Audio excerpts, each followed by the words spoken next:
তো প্রত্যেক দিনের মতন আজও কিন্তু সকাল সকাল বাড়ি থেকে বের হয়ে গেছি কাজ করার জন্য। আজকে যেমন জলপাইগুড়ি, তো প্রত্যেক দিন যে কাজটা করি আমরা সকাল থেকে সন্ধ্যা পর্যন্ত, সেই কাজগুলো কেমন করি আর বাড়ি থেকে কেমন করে বাইরে সম্পূর্ণ ভিডিওটা আজ সবার সাথে শেয়ার করার চেষ্টা করছো। তো প্রত্যেকদিন ঘুম থেকে উঠিবার পরেই কিন্তু আমার বেটা ভাসতে সবাই মিলে একসাথে খেলাধুলা করি, এখানে কিন্তু সকালটা কাটি দেয়। আর তার সাথে সাথে আমার শুরু হয়ে যায় সকালের কাজ। এই যে আব্বা কাজ করেছে এটা পাশে, এই যে সোফার পায়াগুলো তৈরি হয় বাড়িতে। তো সকাল সকাল আমার বাড়ির বাইরের পরিস্থিতিটা কেমন থাকে সেটা দেখার চেষ্টা করছে। এই যে আমার গোডাউন রুম, এটা থেকে কিন্তু প্রত্যেকদিন ম্যাটেরিয়ালসগুলো বাইর করে আর কাজ করে যায় প্রত্যেকদিন সকাল সকাল। আর এটা সকালে একটু ক্রাম্ব শুরু হয়ে গেছে আর আমরা বেড়ে পড়ছি বাড়ি থেকে বর্তমানে জলপাইগুড়ি যাওয়ার উদ্দেশ্যে। জলপাইগুড়ি পাহাড়পুরে যে ট্রাফিক আছে, ট্রাফিক মোড়ের মধ্যে ফাঁসে গেছি, অনেকক্ষণ একটু ওয়েট করে পরে তারপরে কিন্তু চলে যাচ্ছি কাজে। এই যে জায়গাটা আমরা পৌঁছে গেছি, এটা নাকি বলে ডেটাপাড়া পাহাড়পুর ডেটাপাড়া হয়। তো এই জায়গাটা আমরা কাজ করার জন্য চলে যাচ্ছি। তো এটা বাড়িও না হয়, এটা ভুল হয়ে গেছে জায়গাটা।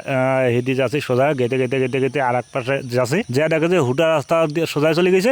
এটা বাড়ি না, আর ঘুরি রিটার্ন এটা বাড়ি। হ্যাঁ, এটা কেন কাজ আজই প্রত্যেকটা ভিডিওর মতো আজকে কিন্তু সবার প্রথমে দেখানো আছে ঘরের কন্ডিশন কেমন আছে। তো এই ঘরটা কিন্তু এরকম ছিল, তো পাটাই করা আছে উপরে। আমার কাজ করি আর কয়েকদিন আগতে নাকি বলে পাটাইটা করে নিয়েছিল যাতে গরমটা একটু কম লাগে। আর এই বাসটা কিন্তু কোনো কিছু নেই, এই বাসটা খালি আছে। তো ওই ঘরটা এই ঘরটা দুইটা ঘরের মধ্যে কিন্তু সেলিং হবে। বেশি দেরি না করিয়া কাজ শুরু করে দেওয়া হয়েছে। আর আমার হনুমানের মতন উপরে কয়েকজন ঝাপাঝাপি শুরু করে দিয়েছে। আসলে আজকের ভিডিওটা একটু স্পিড বেশি আছে, কারণ ভিডিওটা সারাদিনের যে কার্যকলাপগুলো সমস্ত কিছু 3 মিনিটের একটা ভিডিও, ছোট্ট ভিডিওর মাধ্যমে তুলে ধরে চেষ্টা করছি। সারাদিনের যে কার্যকলাপ কেমন করে কি হল টাক্সার হয়ে যাবে, তারপরে যে সিলিং হবে, কমপ্লিট সিলিংটা কি ধরনের হচ্ছে সবকিছু কিন্তু দেখাবো। সেই জন্য কিন্তু একটু লম্বা সময় নিয়ে এই ভিডিওটা করা হয়েছে। কাজ শুরু করতে না করতে মোর হাতত খাতা কলম ধরে দিয়েছে। এমনিতে মোর মাথা গন্ডগোল কাজ করে, মাঝে মাঝে ভুলে যাওয়ার মোড়ে হাতত দিচ্ছে খাতা কলম। ভিডিওটা বেশি লম্বা করা যাবে না, যাতে লোকের ধৈর্য হারিয়ে যাবে। সেই জন্য কিন্তু শর্ট ভিডিওর মধ্যে করা হয়েছিল, ছোট্ট একটা ভিডিওর মাধ্যমে, যাতে স্পিড বেশি করে দিয়ে আর সারাদিনের কার্যকলাপগুলো দেখা যায়। সেই জন্য কিন্তু ছোট করে করেছি। তো এই ঘরটার মধ্যে কিন্তু প্লেন সিলিং চলেছে। এইটার হচ্ছে প্লেন সিলিং, দুই সাইডে শুধু কালো কালারের একটা করে বোর্ড দেওয়া হয়েছে, বাকি পুরো ঘরটাই কিন্তু প্লেন দেওয়া হয়েছে। এটার মধ্যে কোনো ডিজাইন থাকবে না। এই ধরনের কাজ করলে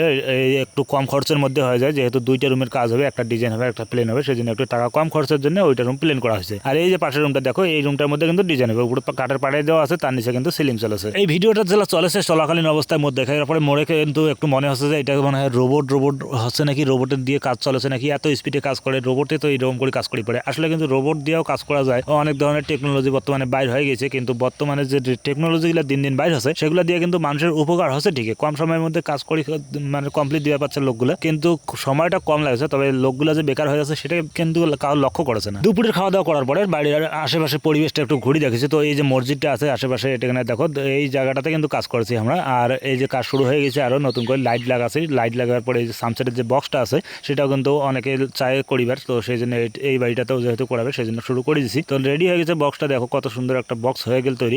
এত স্পিডে কাজ করলে তো ভাই টাইমই না কিনা মোর বড় লোক ধরে। হ্যাঁ, মাঝখানে ডিজাইনটা খালি বাকি আছে, এটা করলে কিন্তু কাজ শেষ হয়ে যাবে। মাঝখানে ডিজাইনটা চলেছে, কাজ করার শুরু হয়ে গেছে। মাঝখানে ডিজাইনটা হয়ে গেলে কিন্তু লাইটের কানেকশনগুলো দিব, তাতে কিন্তু শেষ হয়ে যাবে কাজ। এই যে লাইটের কানেকশন হয়ে গেছে, সাইডের চেন লাইটটা জ্বলেছে, মাঝখানে যে সাইড কোনো 4টা লাইট জ্বলেছে সেটাও জ্বলেছে, ফ্যানটা লাগিয়ে দিয়েছি। আর তারপরে দেখো যে এই ঘরটা কিন্তু কমপ্লিট হয়ে গেছে, এই ঘরটার মধ্যে লাইট লাগা হয়ে গেছে, এটা প্লেন রুমটা। আর পাশের রুমটা কিন্তু ডিজাইন করা হল। আর একটা দুঃখের বিষয় হচ্ছে চেন লাইটটা আনছিল মাঝখানে লাগাবার জন্য, সেই চেন লাইটটা খারাপ হয়ে গেছে, সেই জন্য লাগাতে পারছি না। অ্যাডাপ্টার যে থাকে, অ্যাডাপ্টারটা এমন করে বাস্ট হয়েছে, মুই চমকে গেছি, কারণ মোড়ে বল ফুটেছে। তো আজকের ভিডিওটা কেমন হয়েছে মুই একটু কমেন্টে জানিবার চাও, সবাই একটু কমেন্ট করে জানাবেন।